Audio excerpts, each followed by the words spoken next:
Дараагийн мэдээлэл хүргэе. Үндсэн хуулийн цэцгийн дунд суудлын хуралдаанаар эрүүгийн хуулийн 13-14 буюу худал мэдээлэл тараах зүйл анги нь үндсэн хууль зөрчсөн эсэх маргааныг хэлэлцэж байна. За үг хэлэх, үзэл бодолтой байх, түүнийг чөлөөтэй илэрхийлэх, мэдээлэл хайх, хүлээн авах эрх чөлөөнд эрүүгийн хуулийн тус заалт хууль бус хязгаарлалт болж байгаа эсэх маргааныг өнөөдөр хэлэлцлээ. Эрүүгийн хуулийн 13-14 дугаар зүйл худал мэдээлэл тараах.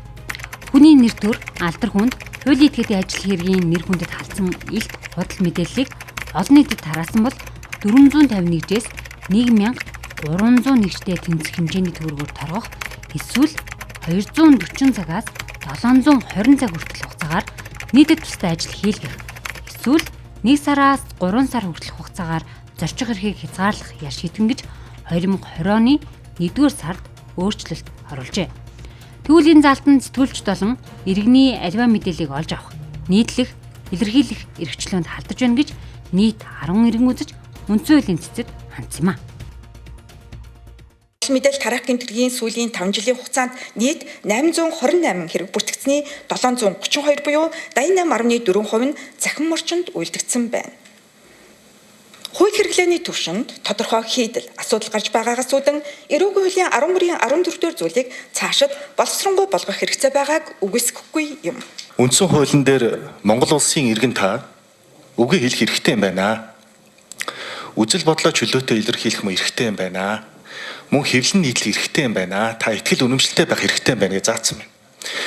Тэгээ энэ үндсэн хуулийн дээр олгогдсон энэ эрхээ иргэд идэлхээр чи худал мэдээлэл тараачлаа гэд эрүүгийн хуулиар яллаад, хориод, цагдаад ингээд байна. Иргэдийг хэн мэдээлэлгүй байлгаж, хэн үзэж бодолтой байлгахгүй, хэн тэднэр хянуулахгүй байхыг хүсэх вэ?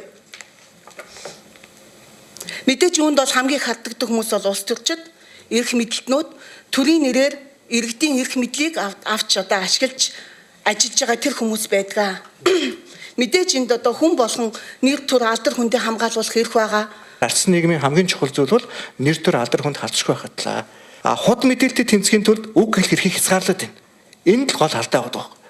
Шалгасан 2260 эргээс дөнгөж 5.8% шүүгч хилжүүлээд үүнээс 3.6% нь ял авсан буюу 82% ял авсан асуудал байгаа. Тэгэхээр үлдсэн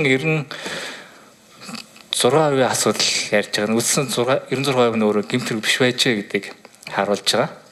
Тэгэхээр энэ өөрөө олон зуун иргэнийг одоо цагдаад дуудаж байцаах, сэтгэл санаа цаг хугацаагаар хохирох, өөрөөр залхаан сэрлүүлэх, дамсах ийм үр дагавартай зүйл болж байгаа. Хэвлэл мэдээллийн байгууллагын сэтгүүлчид ер нь хүмүүсийн нэр төрд илтэд халдаад байгаа мó одоо яг үнэхээр хууль зөрчөөд хүмүүсийн одоо нэр төр алдар хүнд одоо бус юмд халдаад байгаа мó гэхээр тэр нь бас эрс гайгүй байдаг.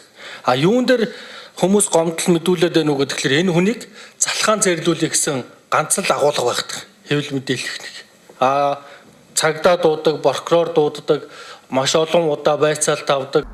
Бодит байдал дээр голчлон улс төрийн албан тушаалтнуудын гомдлоор сэтгүүлчид олноороо эрүүгийн хэрэгт татагдаж, шалгагдсан хэргийн 90% нь шүүх рүү шилжээгүй. Сэтгүүлчдийг залхаан цэрлүүлэх заалт тусныг мэдээлэл гаргагчид тодтоглоо. Харин нөгөө талаас хууль зүйн дотоод хэргийн сайдын зүгээс хариу тайлбар өгсөн юм. Ер нь Монгол улс энэ итгэл үнэмшилтэй байх эрхэд хуулиар огт хязгаарлалт тавиагүй. Хүнийг юу бодож болохгүйг хуулиар хязгаарлаагүй. Бодож сэтгэх одоо хүний эрхэд халдаагүй. Харин бодож сэтгэсэн тэр зүйлээ ам хэлээрээ гаргах, илэрхийлэх тэр идэвхтэй үйл ажиллагаан дээр нь хязгаарлалт үүсэж байгаа. Тэгэхээр ямар үндслээр энэ өргөдөл гаргачид итгэл үнэмшилтэй байх эрхэд ингэж халтсан гэж яриад байгаа асуудлыг бол би бол ойлгохгүй байна. Ийм бол үндслэл бол байхгүй. Үндсэн хуулийн цэц маргааныг хэлцээд үндсэн хууль зөрчсөн гэж дүгнэлт тухайн хууль, зарлиг, улсын их хурлын бусад шийдвэр, засгийн газрын шийдвэр, Монгол улсын олон улсын гэрээ болон тэдгээрийн холбогдох зүйл заалтын үйлчилгээ нь эцсийн шийдвэр гарах хүртэл түтгэлцэнэ. Түтгэлзүүлж эхлэх хугацааг цэц дүгнэлттэй тусгаалan заана гэж хуульчилжээ.